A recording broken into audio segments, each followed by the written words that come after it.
Hello, and welcome back to the channel. See here in the free agency period after the 2007-2008 season, so we didn't win the Stanley Cup again.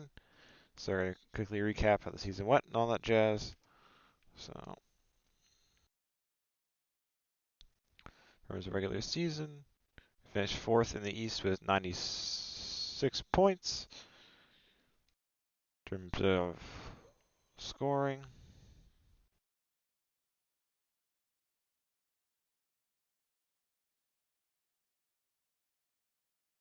Finneganov is their leading scorer with 124 points.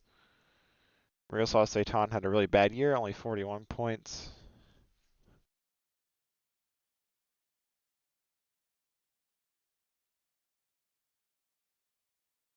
In terms of the playoffs,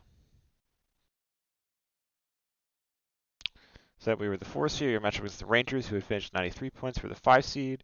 They won game 1 4-3. We won the next 4 6-4, 4-3, 4-2, and 2-1. We then got matchup against the 2 seed Atlanta Thrashers, who finished with 108 points. We got absolutely crapped on. Basically, the reverse of the Rangers series. We won game 1 2-1, and then they won the next 4 4-3, 8-4, 6-4, and 6-4, which is annoying as hell.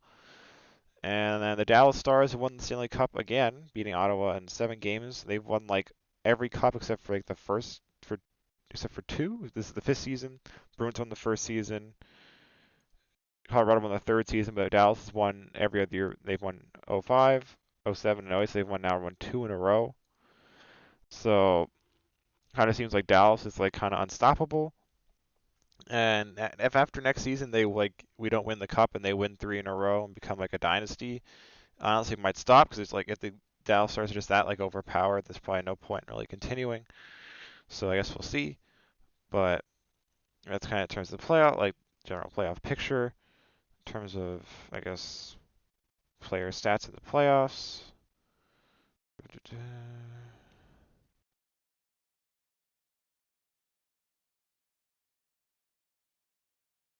Satan finished with 5-5 for 10 points in 10 games, which I guess isn't bad, but clearly not enough to help us beat the Thrashers. In terms of the awards and stuff, as I said, the Stars won the Cup, 3rd time in 4 years. So they basically already are a dynasty, isn't it? 3-5. Technically, it's the NHL's like official thing for a dynasty is to be 3-5, which is why the Blackhawks thankfully aren't one because they took 6 years to win their 3 cups. But yeah, Stars basically are a dynasty, but they do win 3 in a row. I said I might consider stopping the series, is considering it a failure, just because like the game they're clearly like just overpowered, and like, with like no salary cap, who knows? Like their roster could be like just all like 80 somethings and whatever, and they just won't be beatable. So that's what it is. We'll see. Hart went to Peter Forsberg. He finished with 143 points. He was in the top 10 scoring.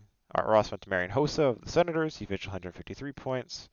Rocker Richard went to Marian Gaborik, who finished 4th in scoring with 148. Norris went to Scott Niedermayer of the Devils. Calder went to this guy. Vezina went to Ray Emery, because the Senators did win the President's Trophy, so not surprising there. This guy won the Lady Byng.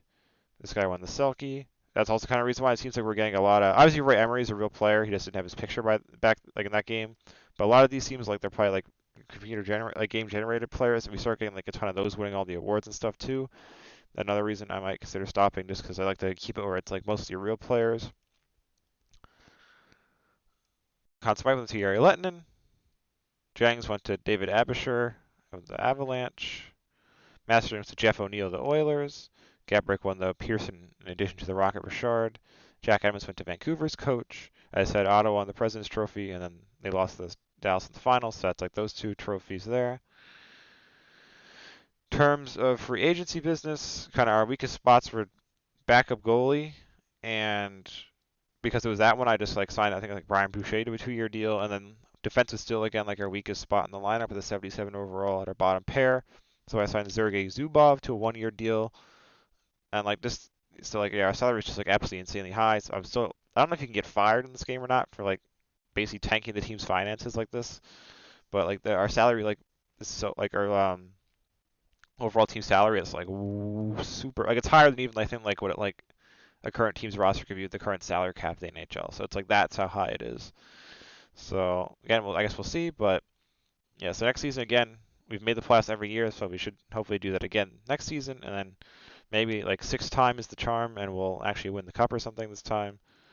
Though I don't really have too much faith in that happening because we just seem to end up getting crapped on by like some team in the playoffs, and there's nothing much we can do about it. So yeah, that's how it is. So I guess we'll find out in the next episode if Dallas wins 3 in a row and the series ends, or if someone else can win the cup, or we hopefully win the cup and then keep going.